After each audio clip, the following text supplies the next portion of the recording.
नमस्कार दोस्तों, welcome to current affairs.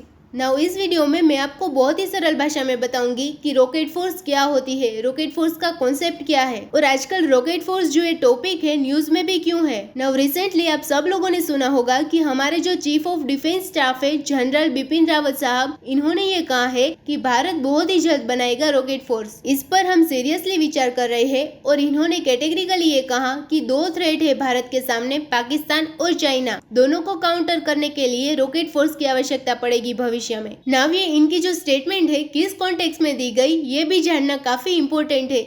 Recently ये एक टॉपिक पे बात कर रहे थे on the clash of civilizations. उस दौरान इन्होंने पहली बात तो ये कही है कि चाइना आज के समय ये कोशिश कर रहा है कि जो मुस्लिम कंट्रीज है उनके साथ उनके रिलेशंस बहुत ज्यादा स्ट्रॉन्ग हो जाए और ऑल टुगेदर ये यूएसए को रिप्लेस कर दे मुस्लिम वर्ल्ड में, और ये काफी हद तक हो भी रहा है। आप अगर देखें तो चाइना ने आज के समय बहुत सी इन्वेस्टमेंट्स करनी स्टार्ट कर दी है इन ईरान। इसके अलावा आप अगर देखो तो इवन सऊदी अरेबिया के साथ इनके रिलेशंस काफी अच्छे हैं।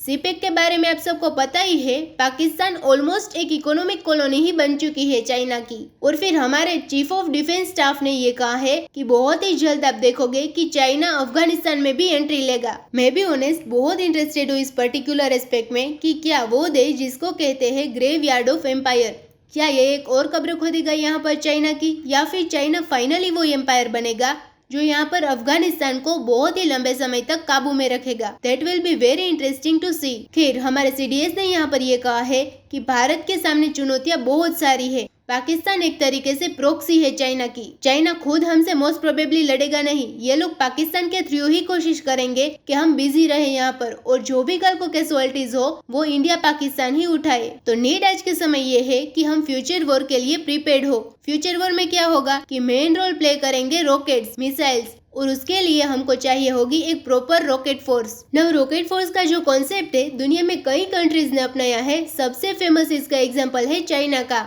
इंडिया में अगर हम बनाएंगे रॉकेट फोर्स तो काफी हद तक चाइना की ही कॉपी होगी। तो डिस्कस करते हैं चाइना में सिस्टम कैसे काम करता है और भारत में एक सेपरेट रॉकेट फोर्स कैसे बनेगी। नाउ सबसे पहले यहाँ पे आपको जानना होगा कि भारत में किस तरीके से हमारे जो मिसाइल्स है हम इनको करते हैं control. First of all India के पास आज के समय बहुत सारे मिसाइल्स है, आप खुद फील करते होंगे। डीआरडीओ की डेवलपमेंट आती रहती है। हमने अभी ये मिसाइल टेस्ट किया है, अभी रिसेंटली नाग मिसाइल टेस्ट हुआ, पृथ्वी मिसाइल का नया वेरिएंट टेस्ट हुआ, अग्नि मिसाइल टेस्ट हुआ।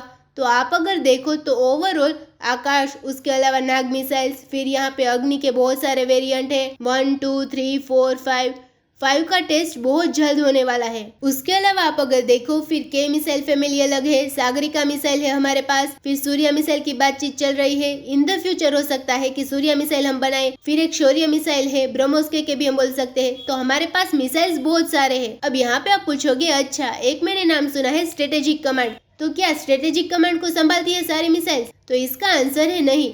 स्ट्रेटेजिक कमांड फोर्स पिक्चर में आती है जब हम बात करते हैं न्यूक्लियर स्टफ की, जब बात करते हैं न्यूक्लियर वॉरहेड की। तो न्यूक्लियर वॉरहेड को अगर हम दूर रखें ना, सिर्फ अगर बात करें मिसाइल्स की, तो इनमें से देखो 80% जो मिसाइल है ये संभालती है इंडियन आर्मी। अनलेस कोई ऐसा मिसाइल है जो लॉन्च ही होता है शिप से, सबमरीन से लॉन्च हो सकता है, तो वो अलग केस हो गया यहाँ पर, जैसे फॉर एग्जांपल K-15। वैसे आप अगर देखो तो इंडिया के 80% से ज्यादा जो मिसाइल्स है ये आराम से हैंडल करती है इंडियन आर्मी। नाउ भारत में जब हम बात करते हैं ना इंडियन आर्म फोर्सेस की, तब सबको पता है कि हमारे पास है 3 ब्रांचेस, इंडियन आर्मी, नेवी और एयरफोर्स। मगर चाइना में सिस्टम थोड़ा सा डिफरेंट है। चाइना में ये लोग चाइनीज आर्म्ड फोर्सेस नहीं कहते, ये लोग कहते हैं People's Liberation Army. People's Liberation Army के अंडर आती है इनकी ग्राउंड फोर्स, नेवी, एयरफोर्स और रॉकेट फोर्स। उसके अलावा पीएलए स्ट्रेटेजिक भी है। तो ये बहुत ही इंटरेस्टिंग फैक्ट है कि चाइना में आपको पीपल्स लिबरेशन एयरफोर्स नहीं मिलेगी, पीपल्स लिबरेशन नेवी नहीं मिलेगी।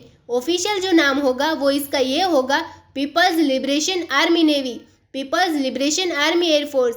सारा जो आप कह सकते हैं इनकी जो मिलिट्री है वो संभालती है पीपल्स लिबरेशन आर्मी। तो जिस तरीके से आप कह लीजिए हमारी आर्म्ड फोर्सेस के ये 3 विंग है ना, चाइना में आप अगर देखोगे तो इनके यहाँ है टोटल 5 विंग। जो पीएलए स्ट्रेटेजिक है इसको आप अगर छोड़ दो, हम लोग अभी कोशिश ये कर रहे हैं कि चाइना की तरह ऐसे पीएलए जो रॉकेट फोर्स है ना ये हम डेवलप कर दे। तो अगर rocket force in the future हम बनाते हैं तो जो सर्विस ब्रांचेस है इनमें एक और एडिशन यहाँ पे आपको मिल जाएगा, इंडियन रॉकेट फोर्स। नाउ अब आप पूछोगे कि रॉकेट फोर्स का फायदा क्या होता है। देखिए चाइना चाइना को डेफिनेटली इससे फायदा मिला है। कई कंट्रीज है जो सोचती है इसकी आवश्यकता नहीं है। फॉर एग्जाम्पल यूएसए कोई रॉकेट फोर्स नहीं रखता। इवन आप अगर देखो कई और देश है, जापान के पास भी कोई स्पेशल रॉकेट फोर्स आपको नहीं मिलेगा। मगर चाइना का जो एक्सपेरिमेंट है ये काफी सक्सेसफुल रहा है। इसमें फायदा ये होता, आप इमेजिन करके देखो, एयरफोर्स है, नेवी है, आर्मी है, वहाँ पे इनके पास वेरियस टाइप के मिसाइल्स है। अब मिसाइल डिप्लॉय करने के लिए अलग से लोग होते हैं।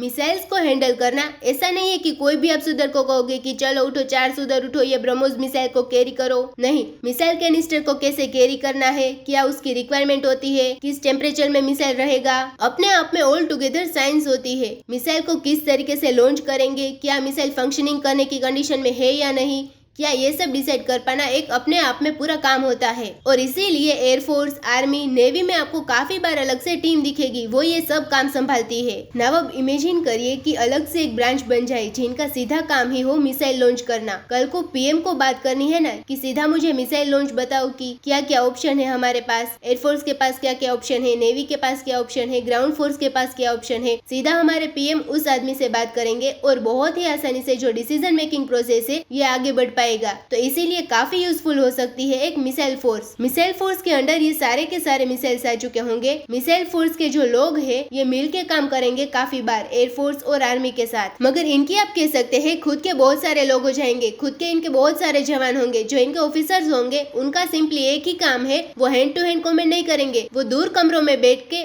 उनका एक काम है बटन दबा के सही जगह मिसाइल को हिट करना। तो आइडिया देखिए बहुत अच्छा है। चाइना ने इस पर एक्सपेरिमेंट किया था और चाइना ने अपनी जो ये मिसाइल फोर्स है ये प्रॉपर तरीके से एस्टेब्लिश कर दी थी 1980s के आसपास। ये एक चीज पहले भी करती थी मगर बाद में इन्होंने पब्लिक किया है और तब से लेकर अब तक ये प्रॉपरली जो अपनी रॉकेट फोर्स है इस पर काम कर रहे हैं। और इन द फ्यूचर हो सकता है कि ये लोग एक स्पेस फोर्स भी लॉन्च करें। मगर सबसे इंटरेस्टिंग बात यहाँ पर ये है कि जो चाइना की रॉकेट फोर्स है ना, वहाँ पर इनके पास जो कन्वेंशनल मिसाइल है, मतलब कि नॉन न्यूक्लियर मिसाइल, इसका भी कंट्रोल है और जो न्यूक्लियर मिसाइल है इसका भी कंट्रोल है। भारत में सिस्टम थोड़ा सा डिफरेंट रहेगा, एटलीस्ट अभी के लिए लग रहा है डिफरेंट रहेगा, क्योंकि जो स्ट्रेटेजिक कमांड फोर्स है वो संभालेगी न्यूक्लियर वेपन्स को, मगर जो कन्वेंशनल वेपन्स है वो आ जाएंगे रॉकेट फोर्स के पास। तो देखना ये होगा इन द फ्यूचर क्या इंडिया न्यूक्लियर और कन्वेंशनल दोनों मिसाइल्स को अपनी रॉकेट फोर्स के अंडर लाता है या फिर नहीं। नव यहाँ पे मैं आपका भी ओपिनियन जानना चाहूंगी कि क्या आपके हिसाब से एक मिसाइल फोर्स आपको अच्छा आइडिया लगता है या फिर नहीं, या फिर आप मानते हैं कि इसकी कोई खास आवश्यकता नहीं है।